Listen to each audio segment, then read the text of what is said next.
Muito bom dia, Megali, bom dia a todos. E essa é aquela reunião perfeita para tirar aquela foto final, né, Megali? A gente tinha ali o presidente da Câmara, do Senado, líderes partidários, o novo líder do governo, também justamente ministros que estavam aí em rota de colisão, ministro Paulo Guedes, que levanta uma bandeira liberal aqui no Ministério, na esplanada dos ministérios, e também dos ministros que levantam aquela bandeira mais desenvolvimentista, é o caso do ministro da Infraestrutura, ministro do Desenvolvimento Regional, Rogério Marinho, né, que já estava em rota de colisão desde aquela divulgação daquele vídeo de 22 de abril da investigação a partir das denúncias do ex-ministro Sérgio Moro, né, já dava para ver ali claramente que tinha um debate filosófico, né, de filosofia econômica. O ministro Paulo Guedes colocando lá claramente a linha de que é preciso buscar o equilíbrio fiscal, dar respostas claras para o mercado, equilibrar as contas, e outros ministros que defendem aquele programa Pró-Brasil, que defendem mais investimento, aporte do Estado nesse momento de crise.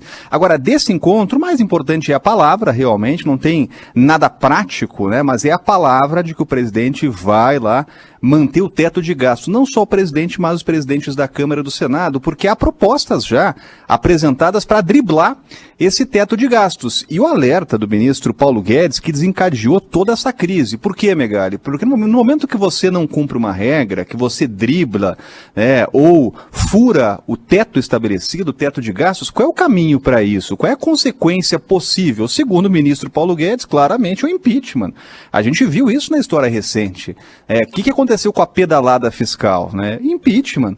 Então, esse era o risco, realmente, de entrar nessa onda de que, olha, chegou o momento de realmente gastar mais, aumentar a despesa, não seguir lá aquelas regras de equilíbrio.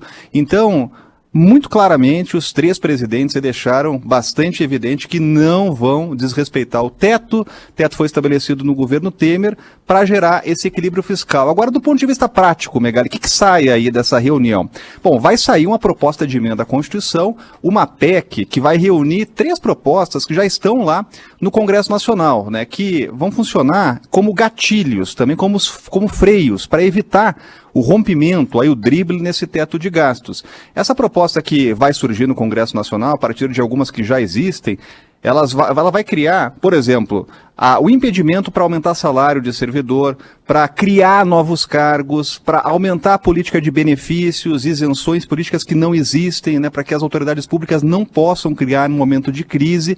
Então, vai estabelecer ali alguns parâmetros na nossa economia que vão alertar, olha, se tiver o governo gastando demais, sou um alerta, não pode aumentar salário de servidor, não pode criar novo cargo, não pode criar nova política de isenção. E aí, quem desrespeitar, claro, vai caminhar nesse rumo aí da irresponsabilidade fiscal que tem consequências legais. Agora, Megali, do ponto de vista aí econômico, são medidas que elas evitam o aumento do gasto público.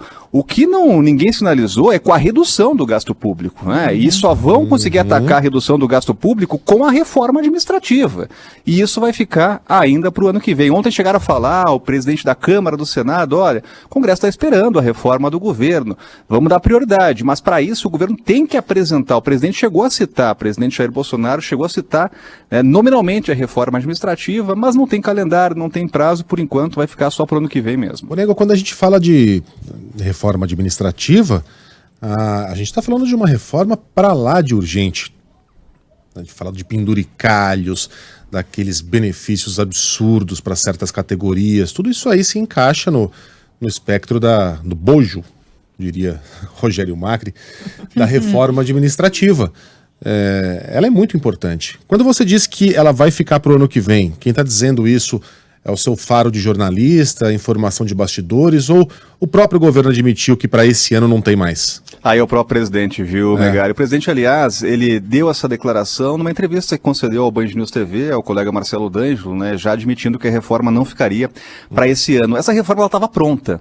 Estava pronta para ser encaminhada ao Congresso Nacional, nas mãos do Paulo Webel, que era o secretário de desburocratização, né? Já estava desenhada, já tinha sido encaminhada para o presidente. O presidente já tinha dado declarações públicas falando até de exceções à regra lá da estabilidade. Hoje os servidores públicos têm estabilidade e por isso que é tão difícil, no momento de crise, você reduzir o gasto da máquina pública, né? Você tem a realidade da iniciativa privada com demissões, com reduções de salários, com suspensões de contrato, mas quando você chega para a realidade do serviço público, você não tem essa possibilidade. A regra da estabilidade, ela realmente é muito rígida, até para evitar perseguições. É uma regra que existe há muito tempo, em função de carreiras de Estado, porque governos vão e vêm, né, tem que criar proteção para os servidores, só que não pode ser algo tão rígido. À medida que há uma crise financeira muito grande, o Estado não está conseguindo arcar com as despesas, alguma reforma precisa ser feita. Agora, o que o presidente coloca é que ela vai ficar para o ano que vem, vai ser discutida, né? Quando o presidente falava das exceções, lá a regra da estabilidade, ele falava de policiais, né, carreiras de segurança, policial rodoviária federal, polícia federal, algumas outras carreiras que são mais delicadas, mas um dos objetivos da reforma era justamente mexer na estabilidade. Mas o objetivo central é realmente atacar as distorções. Você cita bem aí, Megali, quando você fala do funcionalismo, que a gente sempre tem que fazer aquela distinção, né? Tem uma massa de servidores que realmente está muito tempo sem ganhar reajuste, que ganha pouco. Se a gente pegar lá os servidores dos entes federativos, professores, policiais militares, Brasil afora, que estão até com salário atrasado e estão com uma desvalorização histórica, é uma coisa. Agora, o problema é a cúpula do serviço público.